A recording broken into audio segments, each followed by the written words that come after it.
Something's coming closer. I can feel it.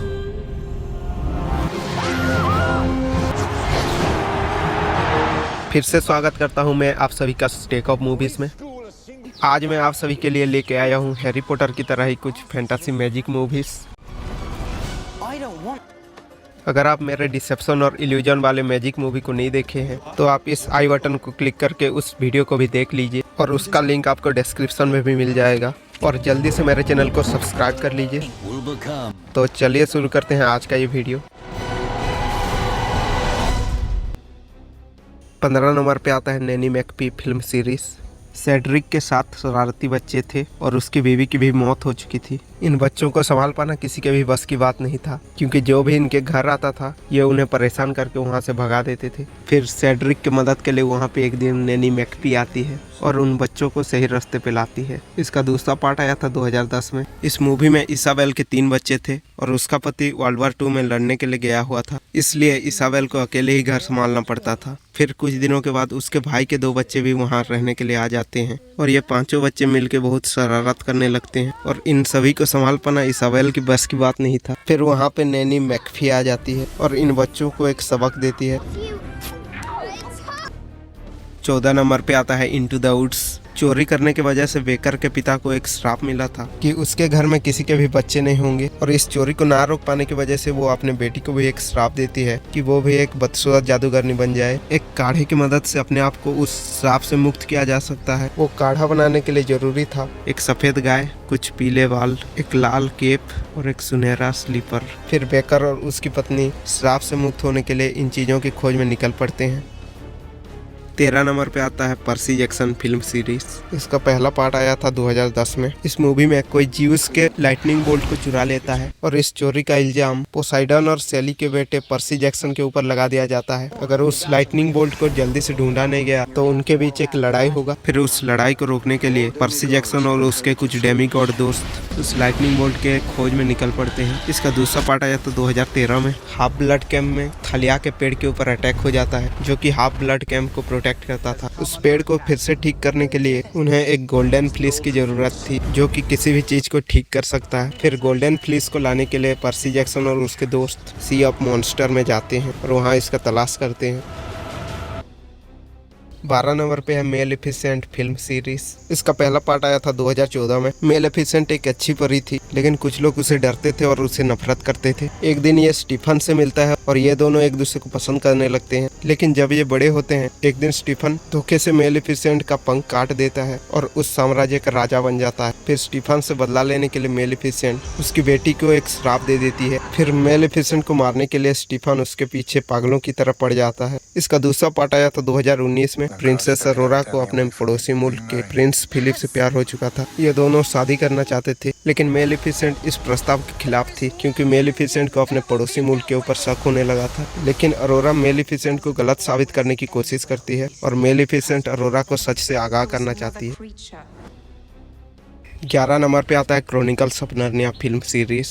In movie में 4 भाई बहन लूसी, सुसन, पीटर और एडमंड और उनके नार्निया के एडवेंचर के बारे में बताया गया है। एक दिन लुका छुपी खेलते वक्त लूसी एक अलमारी में से होकर एक अलग दुनिया में पहुंच जाती है। उस जगह का नाम नार्निया था। फिर अगले बार ये अपने भाई बहनों को भी अपने साथ लाती है, लेकिन नार्निया में व्हाइट विच का कब्जा था। फिर ये लोग व्हाइट विच को हरा के नार्निया के लोगों को आजाद कराते हैं। इसके अगले पार्ट में प्रिंस कैस्पियन अपने लोगों को बचाना चाहता था। फिर ये मदद के लिए इन चारों को नार्निया में बुलाता है और ये लोग मिल के मिरास को हराने की कोशिश करते हैं। इसके अगले पार्ट में एडमंड और लूसी अपने कसन यूस्टस को नार्निया के बारे में बता रहे थे, लेकिन यूस्टस को उनके बातों में भरोसा नहीं था। फिर अचानक ये तीनों एक पेंटिंग में से होकर नार्निया के अंदर आ जाते हैं। नार्निया में आने के बाद यूस्टस को अपने आंखों पे यकीन नहीं हो रहा था। फिर ये लोग प्रिंस कैस्पियन से मिलते हैं और नार्निया के 7 लॉर्ड को बचाने की कोशिश करते हैं। 10वें नंबर पे है स्टारडस्ट। एक दीवार के पीछे स्टॉर्महोल्ड नाम का एक जादुई दुनिया था। एक दिन ट्रिस्टन और विक्टोरिया उस दीवार के पास खड़े थे। फिर एक तारा टूटता है और स्टॉर्महोल्ड के अंदर गिरता है। फिर ट्रिस्टन उस तारे को विक्टोरिया के लिए लाने के लिए जाता है। 9 नंबर पे है एलिस फिल्म सीरीज। इसका पहला पार्ट है एलिस इन वंडरलैंड, जो कि 2010 में आया था। एलिस एक गार्डन पार्टी में गई हुई थी। वो एक पेड़ के तने में से होकर नीचे गिर जाती है और वहाँ से वो एक जादुई दुनिया में पहुंच जाती है, जिसको कि अंडरलैंड कहा जाता था। वो अंडरलैंड में बाकी लोगों से काफी छोटी लग रही थी और अजीब बात ये थी कि सभी लोग उसे वहाँ पे पहचानते थे। अंडरलैंड में रेड क्वीन का कब्जा था। जब उसे पता चलता कि एलिस भी यहाँ है तो ये एलिस को पकड़ने की कोशिश करती है। इसका दूसरा पार्ट है Alice through the looking glass. Mad hatter पहले से भी और ज्यादा पागल हो चुका था, क्योंकि रेड क्वीन मैड हैटर के फैमिली मेंबर को मार दिया था। मैड हैटर की मदद के लिए एलिस व्हाइट क्वीन से मिलती है। फिर एलिस टाइम की मदद से पास्ट में जाती है और मैड हैटर के फैमिली को बचाने की कोशिश करती है। 8वें नंबर पे है सोर्सरर्स अप्रेंटिस। मर्लिन के 3 जादूगर शिष्य थे, बाल्थाजार, होरवात और वरोनिका। लेकिन मोर्गाना से मिलने के बाद होरवात एक इविल जादूगर बन जाता है। फिर सभी के बीच एक लड़ाई होती है। सिवाय बाल्थाजार के सभी लोग एक डॉल के अंदर कैद हो जाते हैं। उनका गुरु मर्लिन मरने से पहले बाल्थाजार को एक अंगूठी देता है और कहता है कि जिसके उंगली में ये अंगूठी लगेगी वही मोर्गाना को मारने में कामयाब होगा। फिर बाल्थाजार कई सौ साल तक उस आदमी को ढूंढता रहता है। फिर एक दिन डेविड के हाथों में यह अंगूठी लग जाती है। फिर मोर्गाना को हराने के लिए बाल्थाजार डेविड को ट्रेनिंग देने लगता है।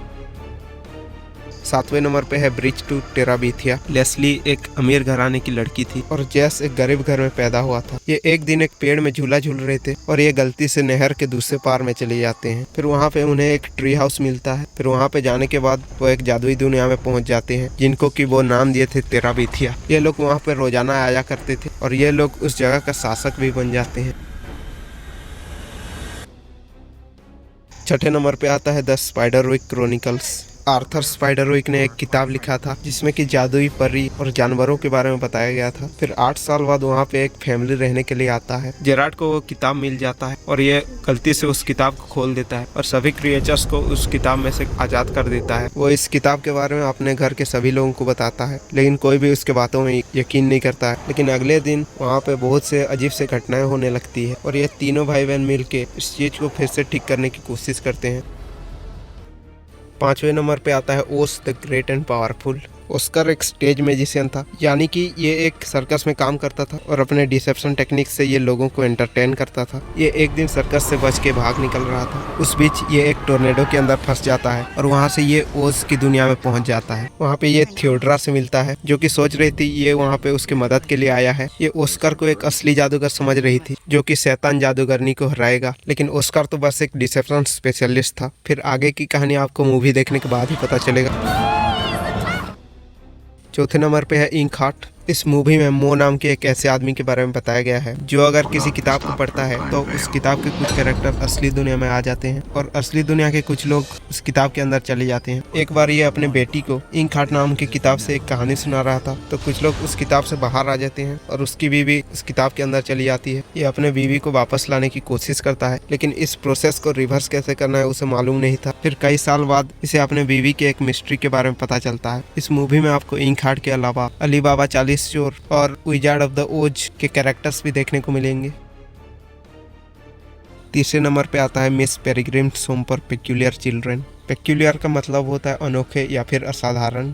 1943 में मिस अल्मा पेरिग्रिन का एक घर था जहाँ पे कुछ अनोखे बच्चे रहते थे, जैसे कि कोई हवा में उड़ सकता था, कोई इनविजिबल था तो कोई हैवी वेट लिफ्टिंग कर सकता था। लेकिन वर्ल्ड वॉर 2 में बॉम्ब गिरने की वजह से उनका घर तबाह हो जाता है और मिस पेरिग्रिन उस दिन को एक लूप में कन्वर्ट कर लेती है और सभी को जिंदा कर लेती है। अपने ग्रैंडपा के कहने पर जैक मदद के लिए मिस पेरिग्रिन्स के घर में जाता है। जैक को पहले लगता था कि उसका कोई सुपरनेचुरल पावर नहीं है, लेकिन बाद में उसे पता चलता है ये होलोगट्स नाम के कुछ इनविजिबल डेडली क्रिएचर्स को देख सकता है, जो कि पेक्यूलियर चिल्ड्रन को मार के उनके आंखों को खा जाते थे। तो आगे देखिए कैसे जैक मिस पेरिग्रिन्स के होम को बचाता है।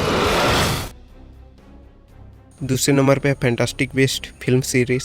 अभी तक इसके 2 पार्ट रिलीज हो चुके हैं और इसका तीसरा पार्ट 2022 में रिलीज होगा। अगर आपको हैरी पॉटर की तरह कोई सिमिलर मूवी चाहिए तो उस लिस्ट में फैंटास्टिक बीस्ट एकदम सही बैठेगा, क्योंकि इसमें भी हॉगवर्ड यूनिवर्सिटी के बारे में जिक्र है। इसका पहला पार्ट आया था 2016 में। न्यूट समंडर न्यूयॉर्क आया था। वहाँ पे उसके सूटकेस से एक मैजिकल क्रिएचर भाग निकलता है। उस क्रिएचर को ढूंढते वक्त उसका सूटकेस जैकब के सूटकेस से एक्सचेंज हो जाता है। फिर जैकब उस सूटकेस को खोल के कुछ क्रिएचर्स को वहाँ से बाहर निकाल देता है। असल में वो कोई नॉर्मल सूटकेस नहीं था, वो एक दरवाजा था किसी दूसरे दुनिया का, जहाँ पे बहुत सारे मैजिकल क्रिएचर्स रहते थे। फिर न्यूट, जेकब और टीना मिलके उन क्रिएचर्स को ढूंढते हैं और उन्हें वापस से सूटकेस के अंदर भेजते हैं। इसके दूसरे पार्ट में ग्रिंडलवाल्ड अपना एक जादूगरों का आर्मी बना रहा था। ये लोग दुनिया पे राज करना चाहते थे। न्यूट सेमेंडर अल्बस डम्बलडोर की मदद से ग्रिंडलवाल्ड की आर्मी को हराने की कोशिश करता है।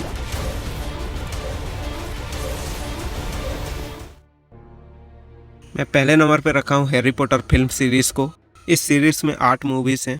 ये सारे मूवी एक से बढ़कर एक हैं। इस मूवी में हैरी पॉटर के बचपन से लेके बड़े होने तक होने वाले सभी एडवेंचर के बारे में बताया गया है। हैरी पॉटर हॉगवर्ड यूनिवर्सिटी में एडमिशन लेता है। हॉगवर्ड जो कि एक मैजिकल यूनिवर्सिटी था, वहाँ पे सभी स्टूडेंट को मैजिक सिखाया जाता था। हैरी पॉटर वहाँ पे अपने बेस्ट फ्रेंड हरमायोनी ग्रेंजर और रोनो वीसली से भी मिलता है। ये तीनों मिलकर बहुत से मिस्ट्री को सॉल्व करते हैं। आखिर में इन्हें वोल्डेमॉर्ट को हराना होता है, जो कि उस मैजिकल वर्ल्ड में सबसे बड़ा विलन था। वोल्डेमॉर्ट को हराने के लिए इन्हें कई सारी कुर्बानी भी देनी पड़ती है। इसमें आपको एक से बढ़कर एक इवेंट देखने को मिलेंगे। इस मूवी को आप जरूर देखिए।